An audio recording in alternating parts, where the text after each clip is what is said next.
So Jaya Opetaia has just beaten Jack Massey in a one-sided beating. Let's be real, it was a pointless fight. People are going to say, no, well, it was a great... No, it didn't really make any sense if we're being completely honest. But yeah, Jaya Opetaia did exactly what he had to do, which was, beat Jack Massey with ease. Fair play. It was a good performance from Opetaia, but against a much lower level guy than him who, let's be honest, proved to be nowhere near world level. But we already knew this before coming to the fight. I've only just realized as well how dead the cruiserweight division is. I've actually only just realized you've got like three good fighters in the division, which are Zerdo, Opetaia, and Chris Billum-Smith. You've got like three good fighters in the division. So let's be real, it's hard to match you up against good guys if we're being completely real. That is why, these Jack Massey fights are happening, because there's literally, the division's dead. There's not many people in that division who are actually elite level. So cruiserweight's a pretty dead division if we're being real.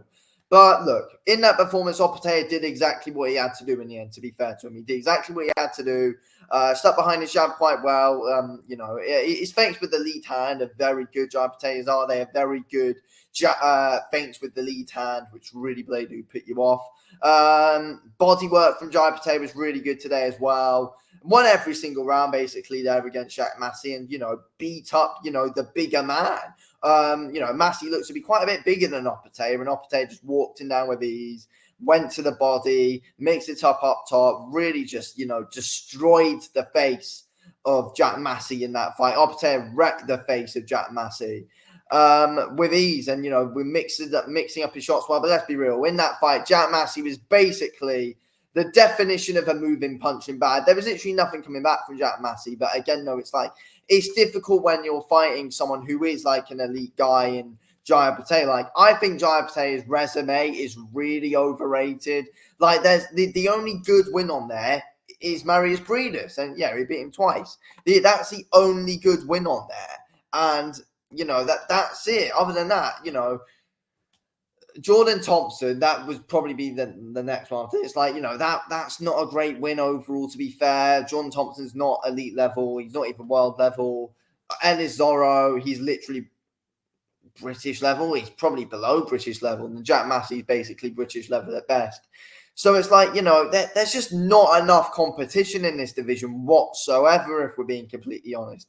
There's just not. But I mean, for all we know, though, you could have started Jai Opetaia against like Robin Safar, because he actually beat Kovalev in his last fight. So that would have made more sense than Jack Massey, in my opinion, because, Safar's beaten someone, he's been who was at the real top of his game, and that was a good win for Robin Safar. So that could have made sense for Safar to fight Jai Opetaia, but no, it was Jack Massey sticking another Brit in there with him. I mean, to be fair, I think Jai Opetaia's got a pretty fun start. I do, but it doesn't change the fact, the resume of Opetaia is very overrated, and the only elite guy he's fought is Breedis. That's it, really, if we're being real. And that, he fought Opetaia beat Breedis, fair and square in that first fight. Second fight, but in the first fight, Opetaia was literally done in the 12th. And then, like, in the second fight with Breedis, it was nothing special from Jai Opetaia whatsoever. So, you kind of do question him a little bit. I mean, that's the thing. But it's like there's no one in the division, though. There's literally no one in the cruiserweight division at all.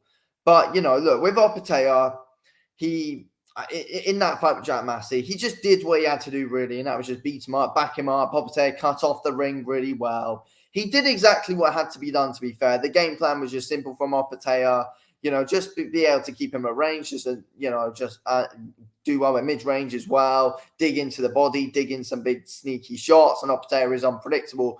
But I said it throughout the build-up of the Opetaia and Jack Massey fight. Jack Massey always stood no chance in that fight because Jack Massey is just too basic.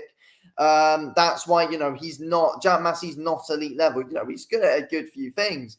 Don't get me wrong, but, he's too basic. Nowhere near this proper world title level. Nowhere near, and that's what it proved to be. He literally couldn't land an Opetaia there. It was just, he just seemed so stiff as well. I mean, Opetaia made him look, really bad in that fight. But Jack Massey's not his level anyway. He's nowhere near the level. And that's why, like, I just thought it was a pointless fight. But again, though, you can't really put in some great fights in this cruiserweight division because there just isn't anyone. We need some people to move up from light heavyweight. That's what we need. Or that's what we need. Like, some people to move up to light heavyweight and try and give it a go with Jai. But I mean, you know, it's I don't know. But I mean, you know, look, we look at this cruiserweight division here, and you know, it's just you've got like Mikhail Salak is the, you know, number one in the WBO. It's like, you know, you got Masternak quite high up in the IBF. Richard Riapol still quite high up in the IBF. You got Blake Joe Smith Jr. somehow high in the WBA. Chev Clark somehow number 3 in the WBA. It's just a mess of a division if we're being completely real. It's just a mess of the division. It's just not great if we're being real, and there's just not great competition for someone like Jai Opetaia to have, if we're being completely honest. So that's the thing. It was just a pretty disappointing fight, in my opinion, Jai Opetaia and Jack Massey, because we knew they weren't on the same level. But it was probably worse than I actually expected it to be, though. Like, it was a proper beatdown, but Massey, it's like he just wanted to survive the fight. There was nothing coming back from him. It just seemed like at times Massey just let himself get backed up. Massey didn't use his strength whatsoever. He didn't grab Opetaia enough and try and, you know, pull it, or just try and rough him up a little bit. But Opetaia, you know, he's Australian, he's Samoan, you know, he's a really strong guy. He's got that good background of being a strong guy. But, you know, it's like Massey didn't even try anything, though. He didn't even try and, you know, test his strength in those clinches.